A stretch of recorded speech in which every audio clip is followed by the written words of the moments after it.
Avant de commencer, nous allons faire une petite révision rapide sur les outils plumes. Donc on se souvient qu'ils se situent à ce niveau-ci.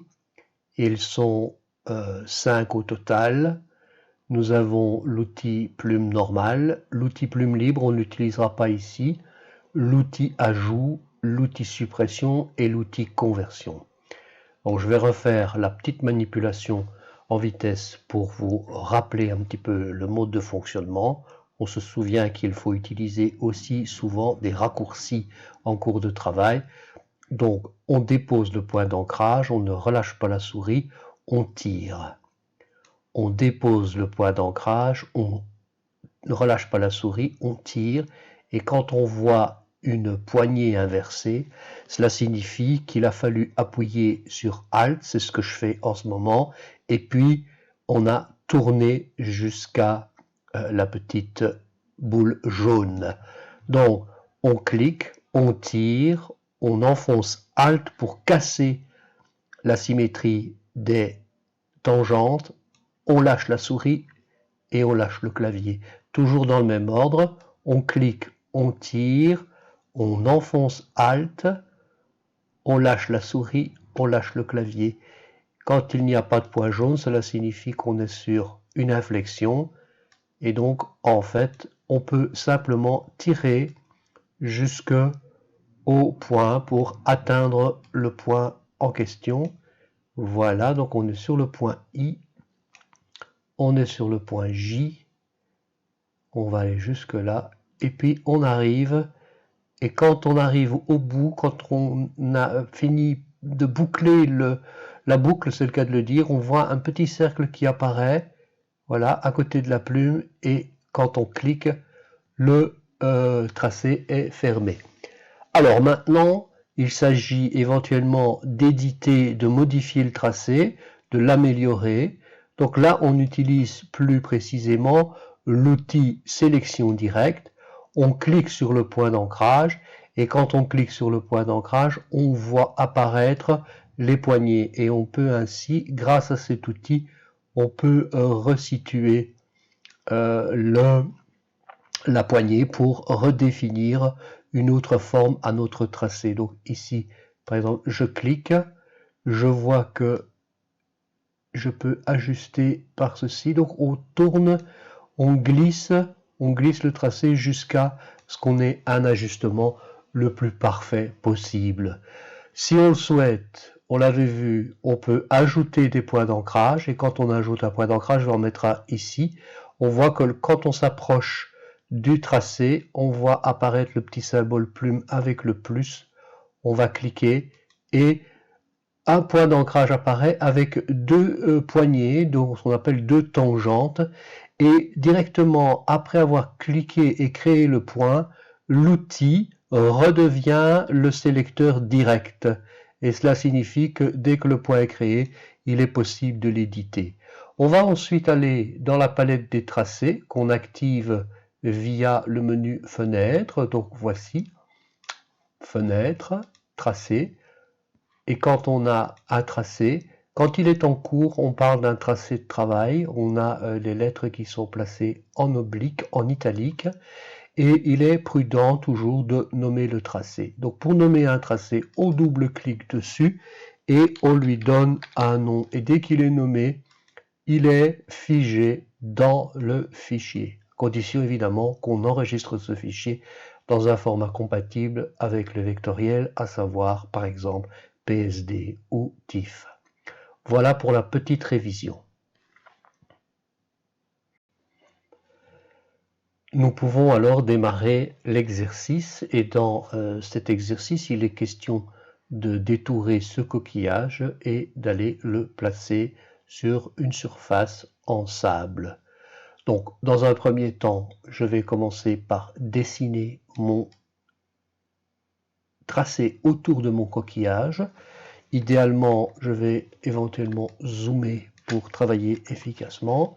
Et je vais essayer de faire mon tracé en positionnant un minimum de points d'ancrage. Donc, je vais commencer comme ceci et je vais y aller et continuer progressivement. Voilà. Nous allons mettre un peu de temps à faire le tour. Donc je vais évidemment vous montrer le coquillage préalablement détouré. Donc on va aller dans la palette des tracés comme décrit précédemment. On voit qu'on a un tracé de travail, c'est celui que je viens de créer en ce moment. Donc je n'en ai pas réellement besoin puisqu'en fait j'avais déjà fait tout le tour. Donc je vais jeter ce tracé de travail, il disparaît comme vous le voyez, et j'ai mon coquillage qui avait été préalablement détouré. Donc là, le voici. Il n'est pas détouré avec une très très grande précision, donc on va voir en cours d'exercice qu'il est possible donc d'améliorer un peu le détour. Donc voilà, le principe est ici. Donc, une fois que le tracé sera efficace, sera réalisé et sera propre, il sera donc possible de commencer réellement à œuvrer pour faire bouger ce coquillage et l'emmener sur l'autre image avec le sable. Donc, je vais quand même remontrer un petit peu le principe. Donc, je prends l'outil de sélection. Comme vous voyez, je peux cliquer. Là, il y a quand même pas mal de points d'ancrage. Voilà, donc je zoome, et je vois que il y a des points d'ancrage qui peuvent être très facilement repositionnés ici. Et l'exercice, une fois que nous l'avons réalisé, donc je vais chercher tout de suite la palette des tracés que j'ai refermée sans le vouloir. Une fois qu'on a terminé ce tracé, on va générer une sélection, on va définir une sélection. Voilà, vous voyez, on définit une sélection et on peut demander un rendu avec un contour légèrement lissé. Donc on peut positionner par exemple un pixel, pas trop. Et voilà le coquillage qui en ce moment n'est plus n'apparaît plus avec le tracé visible, mais n'apparaît plus que sous forme d'un comment dire, d'une sélection. Donc le coquillage est parfaitement sélectionné. Donc il est toujours évidemment possible d'améliorer cette sélection par la suite. Donc on a le mode masque, hein, vous vous souvenez, ça c'est le mode masque qui permet éventuellement, le cas échéant, de venir travailler. Si vous n'êtes pas convaincu par l'opacité du mode masque, vous pouvez augmenter cette opacité. Là elle est à 48%, je vais la passer à 75%.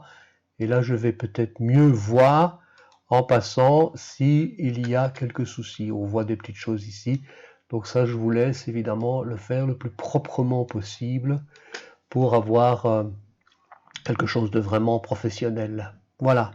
Donc là, je vais repasser en mode normal et je vais générer. Donc vous avez vu ici, il y avait déjà un masque de fusion qui avait été créé. Donc je vais le désactiver. Je vais même supprimer le masque de fusion. Voilà. Vous voyez, j'ai toujours la sélection ici. Et voilà, la façon de le créer. Et donc par ici, on crée le masque de fusion ici. Voilà, on ajoute un masque de fusion. Et là, on voit le coquillage qui est positionné sur la transparence, puisque le noir atteste que le fond a été supprimé, les carrelages ne sont plus utiles. On verra quand même que tout à l'heure, on dit que le carrelage est plus utile, mais ce n'est pas vrai, puisqu'en fait, l'ombre qui est sur le carrelage ici, on va s'en inspirer pour faire l'ombre sur le sable. Donc je réactive le masque de fusion, donc c'est toujours via le bouton droit de la souris, et je vais ouvrir à présent l'autre photo qui contient les images, qui contient le sable. Donc je vais chercher dans le dossier où se trouve cette image. Voici le sable. Voilà, donc j'ouvre le sable.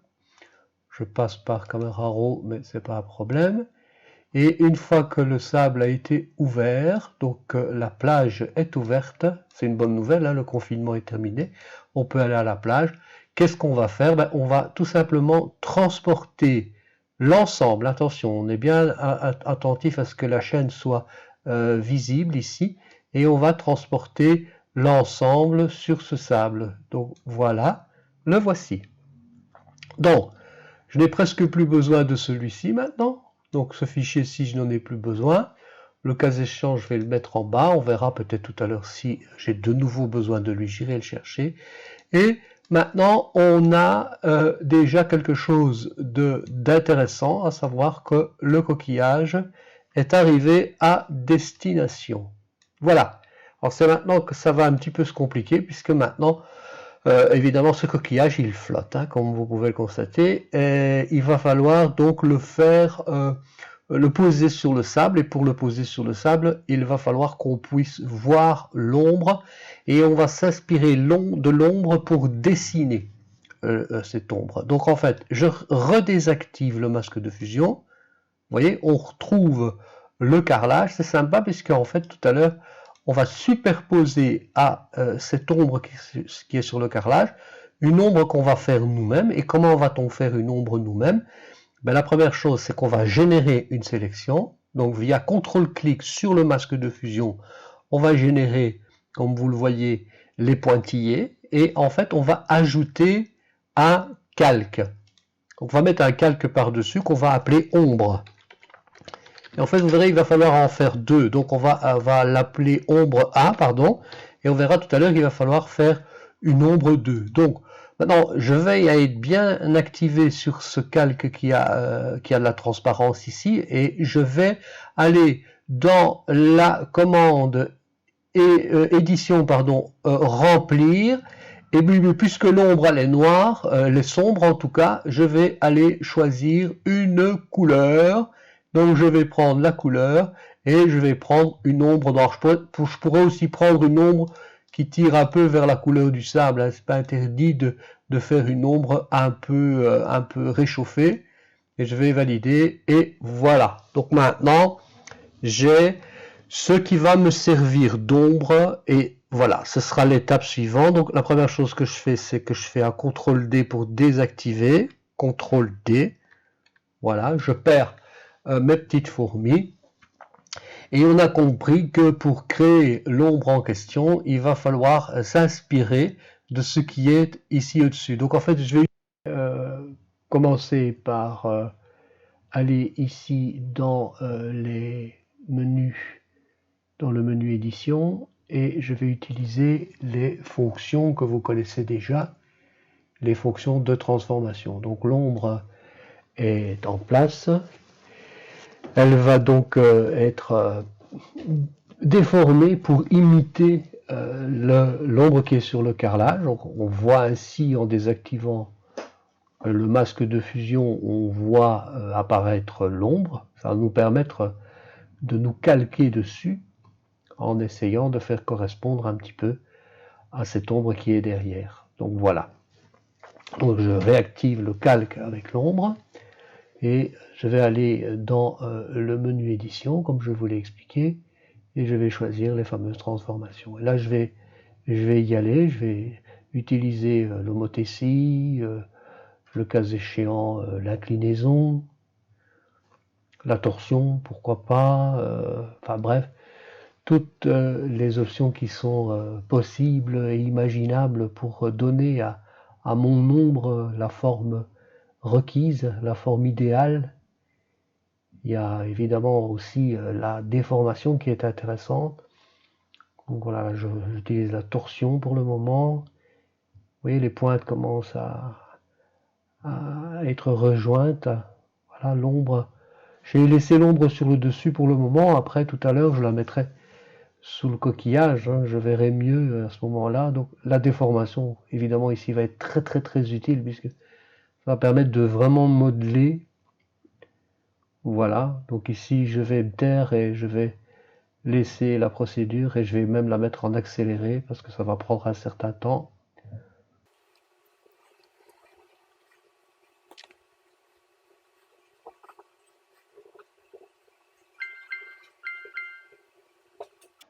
Voilà, je vais maintenant modifier l'opacité de l'ombre. Comme ça, je vois encore mieux ce que je peux faire. Et je finalise jusqu'à ce que, au feeling, hein, chacun fera un peu à sa manière. Il n'y a pas une seule méthode, hein, il y en a plusieurs. Bon, il faut quand même être réaliste, c'est clair, puisque c'est l'objectif. Là, je remonte un peu cette pointe-là. Je fais attention de ne pas déborder. Les ombres qui se déporteraient sur l'avant du coquillage, ça n'irait pas. Il faut qu'elles soient vraiment dessous. Il faut bien être d'accord. Mais on finalise encore un petit peu.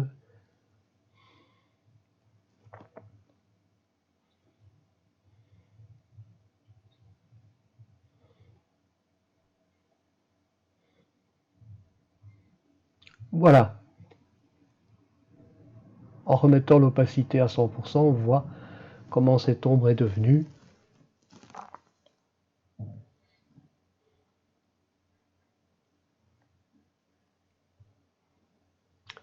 On voit un peu que les pointes sont à peu près jointes. C'est pas encore tout à fait parfait. Donc je vais passer en mode produit pour pouvoir donner de la transparence. Mais d'abord, je vais désactiver réactiver le masque de fusion, pardon, et je vais cette fois glisser l'ombre en sandwich entre le sable et le coquillage. Et là voilà, là je vois vraiment bien la forme qu'elle a pris, donc je ne vois plus l'ombre du carrelage, je ne m'intéresse plus pour le moment. On voit que de nouveau le coquillage, il y a quand même encore quelques légers décalages, donc je vais encore continuer un peu à ce stade-ci, toujours avec les transformations. Voilà.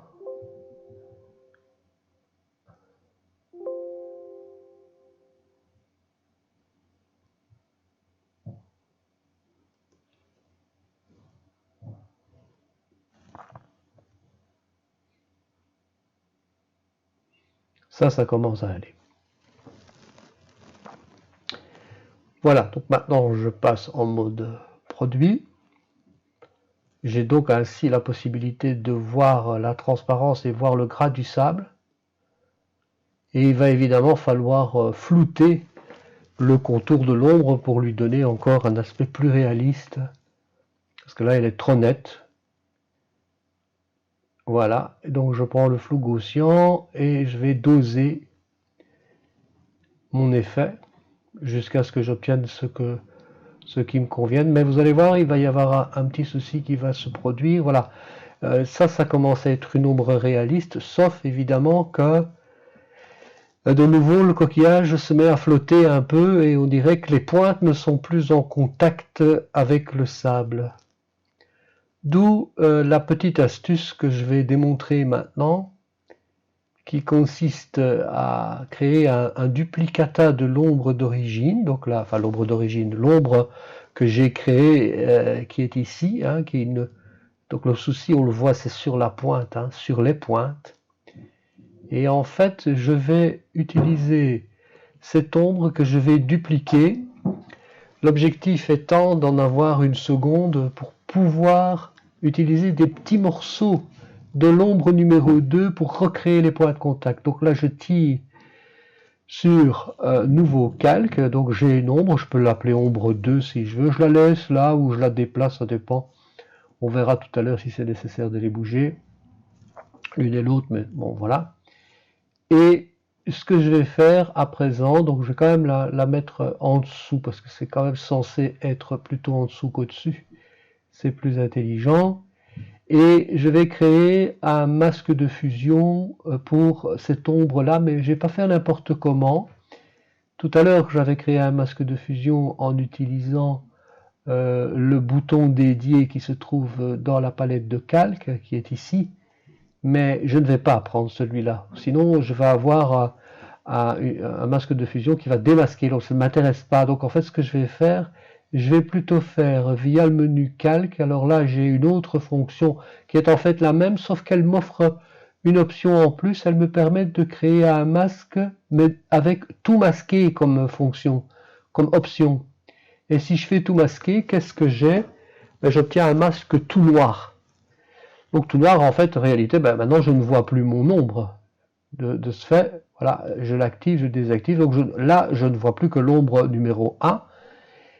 Et donc j'ai des petits morceaux de cette ombre-là, numéro 2, qui m'intéressent, mais ils sont cachés. Et pour recréer les pointes, je vais d'abord commencer par faire un zoom pour recréer les points de contact. Cette fois, je vais utiliser une fonction qui va me permettre de faire apparaître l'ombre qui est là en dessous. Et pour ce faire, je vais prendre mon pinceau, et vous connaissez hein, les fonctions, et il y a évidemment un pinceau qui est blanc, je règle sa dimension, voilà, donc ça c'est vous qui voyez, il n'y a pas réellement d'option à donner, à imposer, et là je vais même modifier son opacité, je fais par essai-erreur, là je commence, et je dessine, et si je donne des petits coups, je fais des petits trous dans mon masque, là on voit le petit trou apparaître, ça me permet, donc je vais quand même un peu augmenter l'opacité, ça me permet de voir l'ombre numéro 2, et là vous voyez, je refais du contact entre le coquillage et le sable. Donc en fait, j'utilise que des petits morceaux, des petites pointes d'ombre. Je fais attention, il ne faut pas peindre évidemment sur le coquillage. Là, par exemple, je suis en train de faire une grosse bêtise. Là, je suis en train de peindre, et là, vous regarderez dans les cases couleurs, je suis en train de peindre en vert, gros bêta. Donc en fait, il faut veiller à travailler sur le masque de fusion et non sur les pixels. Hein. Et là, évidemment, je reviens avec le noir et le blanc. Je vais laisser le vert hein, pour vous montrer qu'on peut vite être piégé par le fait de se trouver sur un niveau où on n'a pas à se trouver. Et là, je fais des petits trous, toujours des petits trous. Et c'est des petits trous qui permettent de voir les ombres qui sont sur le sable. Et donc ici,